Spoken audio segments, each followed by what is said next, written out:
Beleza. Ok. Recording, então. Bora lá. Gente, então agora nós vamos partir pro realismo. Nossa, vou falar um negócio para vocês. É um período bom, hein? É muito legal o realismo, mas ele é totalmente oposto ao romantismo. Eu curto. O romantismo, pensa assim, ó. O romantismo, o indivíduo, a visão subjetiva, o realismo, tudo que é objetivo. O romantismo, sentimentalismo e emoção. O realismo, tudo que é objetivo. O romantismo, o escapismo, o sonho, a morte, o realismo, o objetivo, o concreto, a realidade. O realismo, ele é baseado no que pode ser comprovado.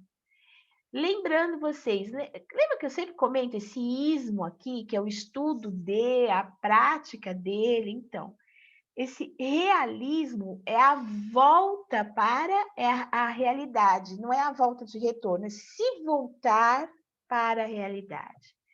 Muito legal. Então, o que nós temos aqui nesse realismo? Que é importante destacar. Uma escola literária, assim, em pouquíssimas palavras, que procurava refletir a realidade. Esse realismo nós estamos agora na segunda metade do século XIX, tá?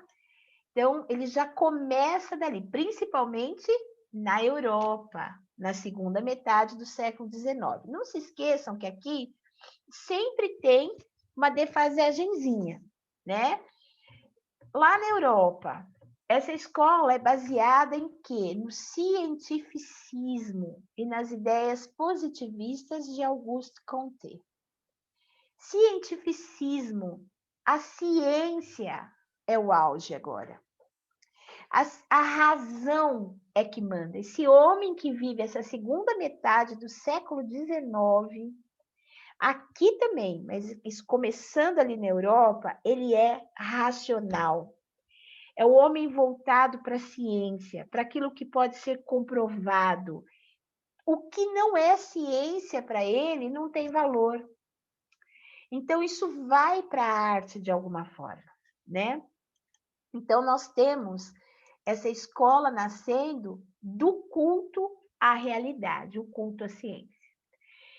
Como eu expliquei para vocês, nada nasce da brisa, né? Então, não, a gente estava aqui, ó, fazendo o romantismo, que é o indivíduo, agora vamos fazer aqui a realidade. Não é bem assim. Então, existe a transição, existe primeiro a sociedade, existe essa mudança acontecendo no mundo, esse artista vive essa mudança, vive esse mundo, e ele reflete isso através da arte dele. Muito importante, né, lembrarmos desses momentos de transição, né? Que tem o que eu estava falando com acho que foi a Milena, né, que me perguntou no final da aula, desculpa, não me lembro se foi a Milena ou a Luana, sobre a obra Memórias de um Sargento de Milícias. Essa obra foi uma falha minha, eu preciso trazê-la para vocês com mais detalhes e eu vou fazer isso, tá? É uma obra pré-realista, ela pega esse momento de transição. Então, esse contexto histórico, né, o que tinha aí nessa sociedade que deu origem a essa visão tão científica, tão cientificista, tão racional do mundo? Nós estamos numa segunda revolução industrial. Então, é aquele momento, né, a revolução industrial ganha um impulso, ela ganha um avanço, ela ganha ela se torna maior, mais abrangente. Nessa segunda revolução industrial, nós vamos ter a formação das classes proletárias. nós vamos ter o reforço do capitalismo, nós vamos ter o reforço da exploração da mão de obra, nós vamos ter o reforço da visão materialista da vida. Nessa época é que surgem, né? É nesse momento que o homem do século XIX dá grandes passos. Então, nós vamos contar nessa época com olha, gente, a invenção do telégrafo. Estamos na era do WhatsApp, né? E aqui do telégrafo, da locomotiva, do telefone e da luz elétrica. Então, isso tudo está vindo à tona, né? Vem junto com isso o pensamento determinista. Aqui, ó, na metade do século XIX, é que nós vamos lidar com a descoberta da penicilina. Lá no romantismo, as pessoas morrendo aos cântaros, né? Por conta da tuberculose, nós não tínhamos antibióticos. Então, é aqui que vai começar a surgir o que surgiu a penicilina, vai começar a se descobrir o tratamento para uma série de coisas, né? E duas filosofias importantes são sociais, são filosofias, mas são científicas, né? E que vão guiar, na verdade, o realismo. Então, nós temos o determinismo, o positivismo e o evolucionismo, certo? Essas três vertentes vão ser de suma importância para o desenvolvimento dessa obra. O que rola no determinismo, né? Para os deterministas, o homem é reflexo da sua herança genética e da influência que recebe do meio ambiente. Não há livre arbítrio aqui. O homem não muda. Então, eu vou dar um exemplo para vocês,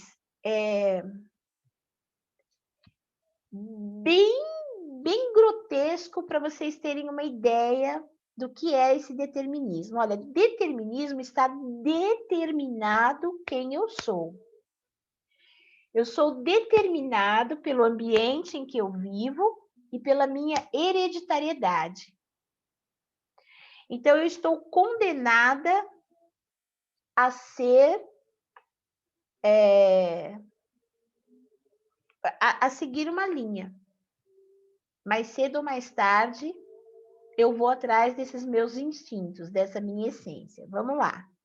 Suponhamos que eu seja filha, que papai seja um famoso traficante de drogas. Famosão, bandidão das quebradas. Mamãe, digamos que participa desse negócio e implementou o negócio de papai com a prostituição. Um casal doce, e nasceu Cris, pequena Cris. E eu fui retirada desse meio ambiente, né? E sou criada com uma família totalmente diferente. Um casal religioso, cheio dos princípios, da essência,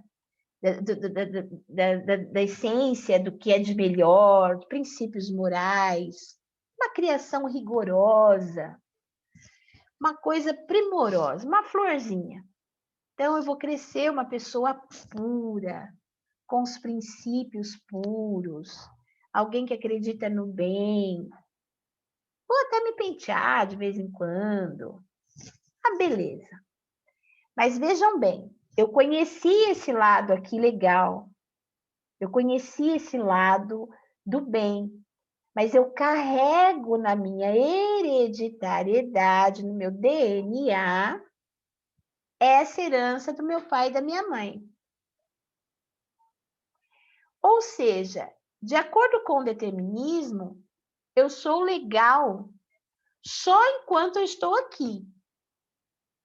Se eu for retirada dessa família e a qualquer momento conviver ou tiver um contato com esse ambiente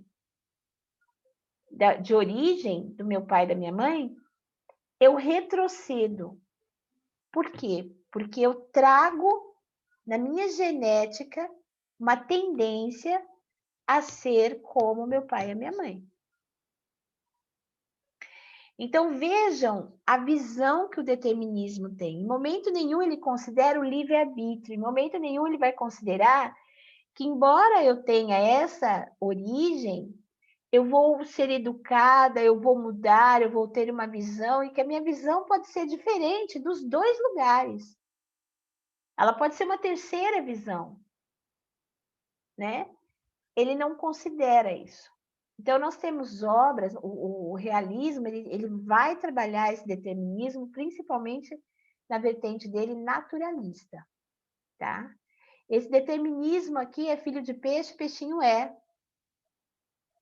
E o meio ambiente vai contribuir com a minha ação, mas em algum momento eu vou voltar para a minha essência.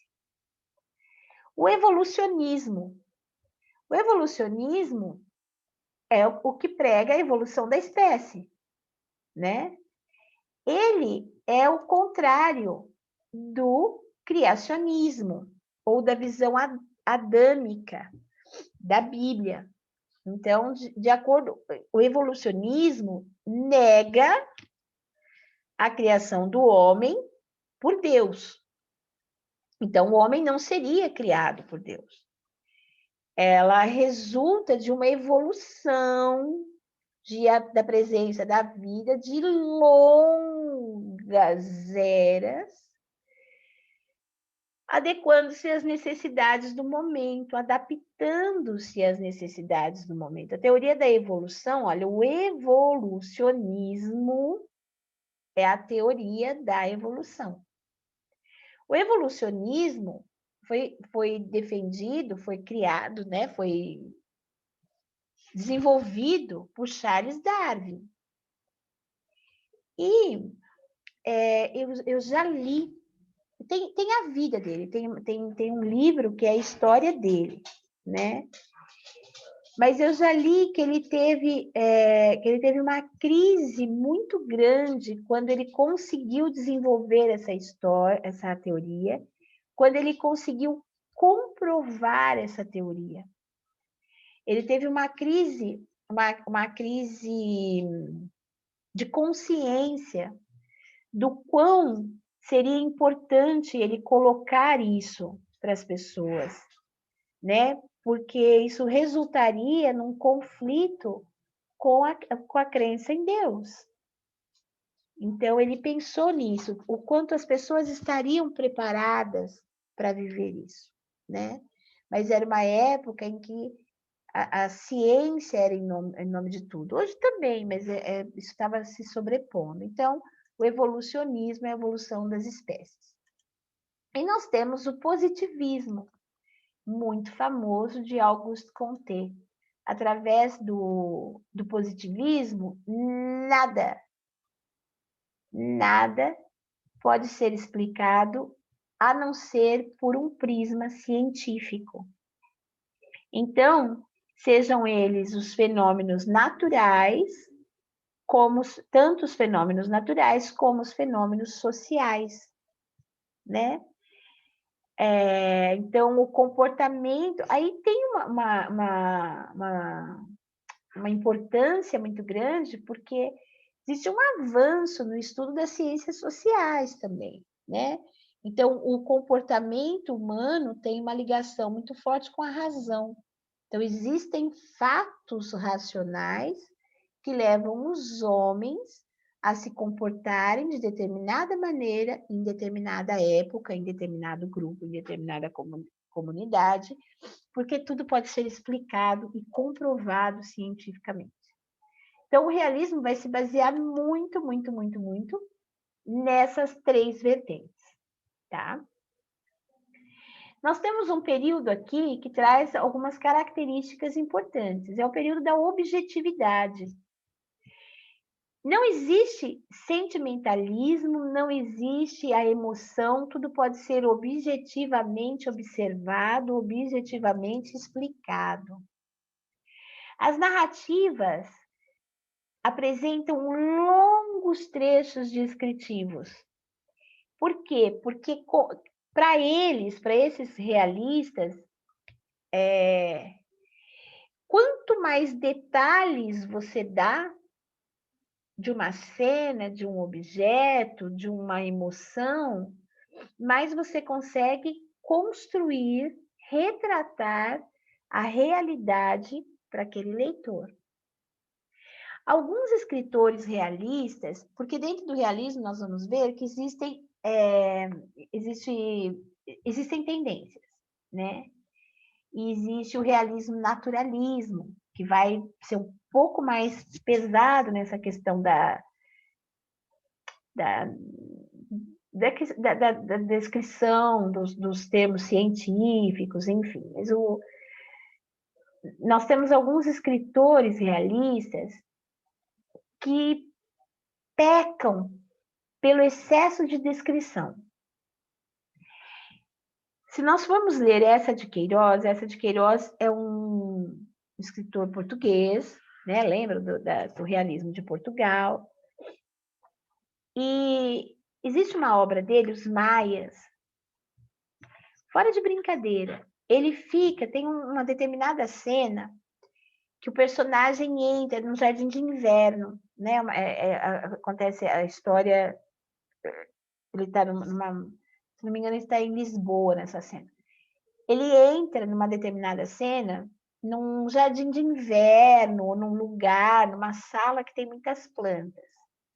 Então, esse personagem entra ali naquela porta e ele vai conversar com o avô que está sentado aqui na parede em frente à porta.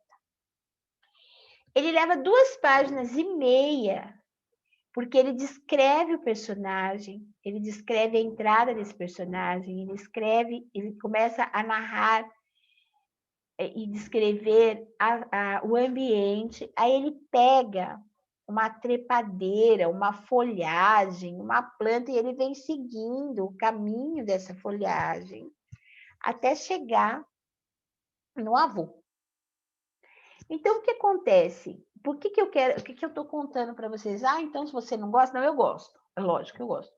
Mas existem algumas coisas nesse realismo que, em alguns momentos, dão um toque de artificialidade, como quase forçar alguma coisa, né? Então, existem momentos, existem autores que são muito descritivos. Eça de Queiroz é um deles.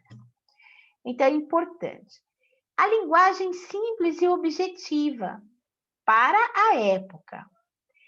Objetiva, gente, é que nada aqui é subjetivo, é subentendido. É dito com clareza, tá? E em algumas tendências, nós temos o realismo, nós vamos ver que existe o realismo-naturalismo. Nessas obras do realismo-naturalismo, nós vamos ter na linguagem o emprego de termos científicos. Para eles é muito importante o emprego de termos científicos para dar veracidade à linguagem, ao realismo. E nós vamos ter como características o determinismo e o positivismo. Onde isso aqui vai aparecer exatamente? Nas tramas, através das tramas, da história, da ação dos personagens, né? Então, nós vamos ter essas 2 tendências muito claras. No realismo, nós temos personagens mais complexos. Por que eu coloquei aqui para vocês? Porque no naturalismo, a tendência é que os personagens sejam planos, eles não têm uma profundidade psicológica no realismo, naturalismo. Porque para o realismo, naturalismo, importa muito o coletivo. No realismo, existe uma complexidade maior desse personagem, tá? Porque aqui nós também vamos ter o surgimento, começam, né, a surgir o estudo desse comportamento, do pensamento desse homem, do homem dessa época. E nós vamos chegar no realismo, nós vamos começar estudando o realismo, vamos começar nosso estudo por ninguém mais, ninguém menos que Machado de Assis. Ele desenvolveu o realismo, não é o realismo naturalismo. Quando nós chegamos lá no Aloysio de Azevedo com o Cortiço, nós temos o realismo e naturalismo. Muito legal. Mas aqui em Machado de Assis, nós temos o realismo. Alguém aqui já leu alguma coisa de Machado de Assis? Vocês tiveram, digo, um livro inteiro? Já se depararam? Já tiveram? Não, eu sei que vocês já, obviamente, já estudaram, já ouviram falar dele, mas ler Machado de Assis, acho que não, né? Alguém já leu? Vou dizer para vocês uma coisa. Maravilhoso. Vale a pena, nós vamos estudar algumas coisas. É um autor, é um escritor assim, que vale o nome que tem, tá? Então, bora lá. Quais são as características? Primeiro, ele faz uma análise da sociedade do homem, né? Ele mostra as nossas características de uma maneira absolutamente irônica, crítica. Ele tem um olhar ácido para o ser humano. Um olhar ácido e certeiro, tá? Muito bom. Segundo, a técnica dele, a técnica de narrativa, os recursos que ele usa nas narrativas são maravilhosos. Mas é preciso entender, para ler Machado de Assis, é preciso estar disposto a lê-lo. É preciso entender qual é o esquema, o que ele faz com a linguagem, o que ele faz com a narrativa, né? E onde ele quer chegar, qual é a análise que ele está fazendo dali, para que nós não se saia de uma obra de Machado de Assis ou dessa leitura achando que é uma obra enfadonha, com uma linguagem ultrapassada e que ele é chato, que não se entende, de jeito nenhum, tá? Então é preciso mesmo que nós entendamos, é preciso olhar como ele está construindo essa história, para que nós possamos entrar nessa narrativa sem preconceitos, tá? É uma leitura que vale a pena, sempre. Dom Casmurro, né, que vocês é um livro que eu já li várias vezes em momentos diferentes. E cada vez que você lê, claro, né? Eu tenho acho que 3 vezes mais a idade de vocês, ou muito perto disso, tenho 53 anos, então obviamente eu já tive tempo, né, gente? Para dar uma distância aí, nossa, eu li. Então, em determinadas épocas, ele cai no vestibular, você lê blá, blá, blá, blá, blá, várias vezes. Depois você esquece, aí você retoma, aí você esquece. Então, né, não pense assim que eu já li várias vezes entre um final de semana e outro. Não, eu retomei aqui, retomei lá, retomei. Que eu tenha lido de 10 em 10 anos, já deu tempo de ler muitas vezes. Mas é uma obra que cada vez que você lê, você lança um olhar diferente para um detalhe. Cara, né? Não tem como falar que o negócio não é bom. Então, ironia, ele é irônico. Ele vai lançar ironia sobre o ser humano, sobre o que ele pensa, sobre esse comportamento, sobre essa sociedadezinha hipócrita. Então, é o prato cheio para ele. Pessimista. Ele é pessimista. Ele não tem ilusões sobre a vida e sobre o ser humano, nem sobre o amor. Niilismo. Ele é niilista. Na verdade, o niilismo é uma filosofia dessa época, do realismo. Como é que eu vou definir esse niilismo para vocês? Niilismo é a negação de tudo, é o nadismo, é a falta de sentido na vida, é a falta de sentido em tudo. É tudo levando a nada. O que mais? Interação com o leitor. Muito comum, né? Muito mesmo, na obra de Machado de Assis, o narrador conversa com o leitor. Ah, e você, caro leitor, você está achando que agora a Capitu ficou arrependida do que ela me falou? Você está muito enganado. Eu não acredito, gente. Parece que essa segunda parte da aula passa mais rápido. Eu fiquei irritada agora, desculpem. Você está muito enganado. Imagina, ela nem ligou, ela fingiu que nem ouviu o que eu falei e foi embora, como se nada fosse. Ó, leitor, é o seguinte, ele fala na hora. E você, leitor, você já está com tédio de ter lido esse capítulo, já vou te avisar, o capítulo seguinte você pode pular que não vai fazer diferença nenhuma para a história. Tá? Então, ele tem essa interação com o leitor, ele fala com o leitor. Intertextualidade, maravilhoso. Até hoje, pô, intertextualidade cai de balde no vestibular, né?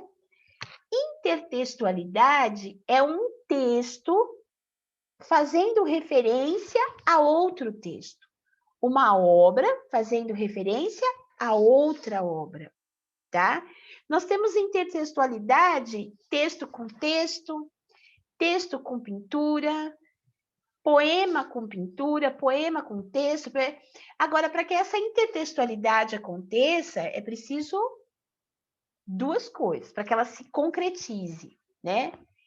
Primeiro, que as duas referências sejam conhecidas, sejam importantes, pelo menos no cosmo onde elas estão. Né? Não adianta eu querer fazer intertextualidade entre personagens meus. Ninguém lê, ninguém conhece, ninguém nem vai saber do que eu estou falando, ou de um fato local, fazer uma intertextualidade com estou escrevendo aqui, e eu faço uma intertextualidade com um fato, ou com um personagem, ou com uma coisa muito local, muito específica, que não é conhecida, não vai rolar. Ao mesmo tempo, para que essa intertextualidade se concretize, se conecte, se transforme numa intertextualidade, é importante que quem está observando, quem está lendo, tenha conhecimento. Ele faz intertextualidade entre os personagens dele. Nós temos duas obras diferentes. Nós temos Quincas Borba e nós temos Memórias Póstumas de Brás Cubas. O personagem de Quincas Borba, Rubião, conhece o personagem Brás Cubas. Na obra Memórias Póstumas de Brás Cubas, o personagem cita a história que ele viveu com o Rubião na obra de Quincas Borba. Essa é uma das intertextualidades. Em Dom Casmurro, ele faz uma intertextualidade com uma ópera famosa. E ele coloca essa questão, essa ópera, tá? Na verdade, desculpem, ele fala da ópera, mas a intertextualidade que ele faz é com o Otelo de Shakespeare, certo? Então, essa intertextualidade era importante, né? E essas citações também que ele fazia mostrava, através da obra dele, a cultura dele, né? O academicismo dele, o conhecimento dele. Então, é uma obra que tem essa intertextualidade. Uma profundidade psicológica dos personagens. Isso não é comum lá no realismo naturalismo. Aqui ele vai desenvolver essa personalidade, essa profundidade psicológica, a confusão, o medo, a dúvida, né? Questões de caráter. Os personagens do Machado de Assis não são mocinhos. Eles não são mocinhos. Eles são anti-heróis em alguns momentos. não chega a ter essa característica literária, porque isso tem uma coisa específica, mas esses personagens não são mocinhos. Eles oscilam entre o bem e o mal, eles têm uma questão de caráter, eles têm a dúvida, eles são... Então, aqui, ó, é que ele ganha essa profundidade psicológica, tá? E uma visão crítica, como eu coloquei para vocês, e irônica da sociedade do ser humano. Eu vou dar um exemplo aqui para vocês, ó, desse pessimismo dele, tá? Desse pessimismo e dessa ironia. Se vocês pegarem a obra Memórias Póstumas de Brás Cubas, então vamos começar já com a ironia que ele faz aí com a própria narrativa. Memórias póstumas. Uma coisa póstuma é uma coisa que acontece depois da morte. Depois. O personagem de Memórias Póstumas de Brás Cubas está escrevendo sobre a vida dele depois de morto. Ah, é um livro psicografado? Não, é literatura. Ele cria o que ele quiser. Ué, não tem personagem que é xícara? Não tem personagem que é bichinho? Não tem o Kung Fu Panda? Tem o personagem do Machado de Assis, que é um homem que resolveu, depois de morto, escrever a própria vida. É personagem, tá, gente? É literatura. Pode. Pode. Já começa daí, essa ironia. E ele fala, ó, eu escrevi depois de morto, porque agora eu posso contar tudo de todo mundo, sem crítica. Olha que fofo.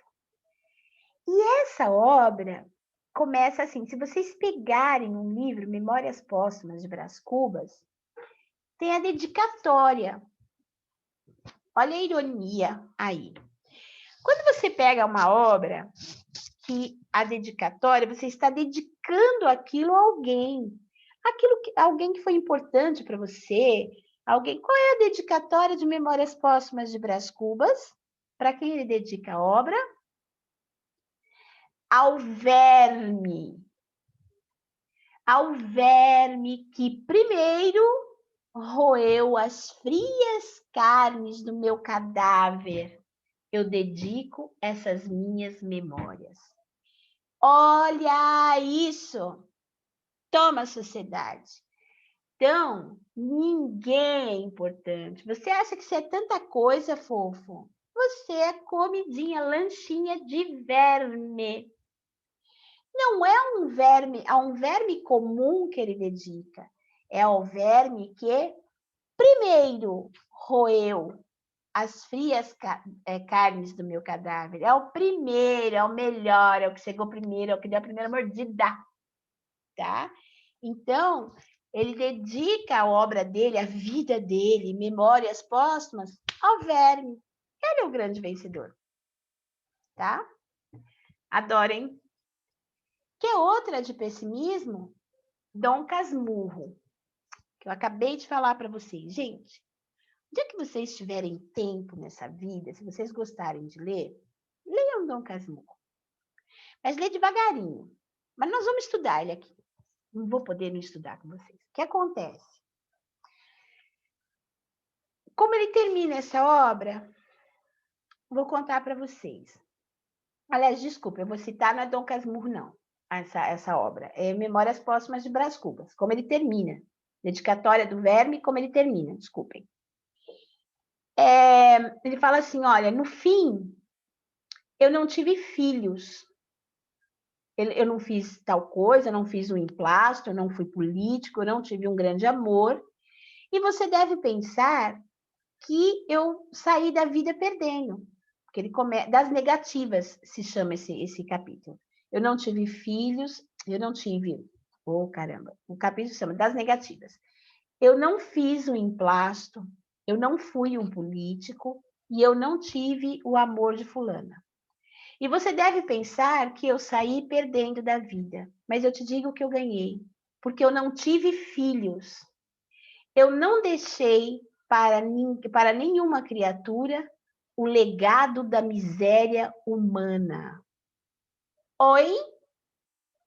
Como que ele se vingou da vida?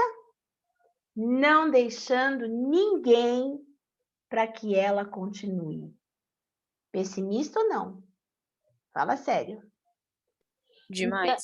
demais, né? Então, isso é Machado de Assis, tá? Machado de Assis é mais que Machado de Assis, que a gente ouve por aí, certo? Então, nós vamos estudar a obra dele. Em Dom Casmurro também tem várias questões de ironia aí,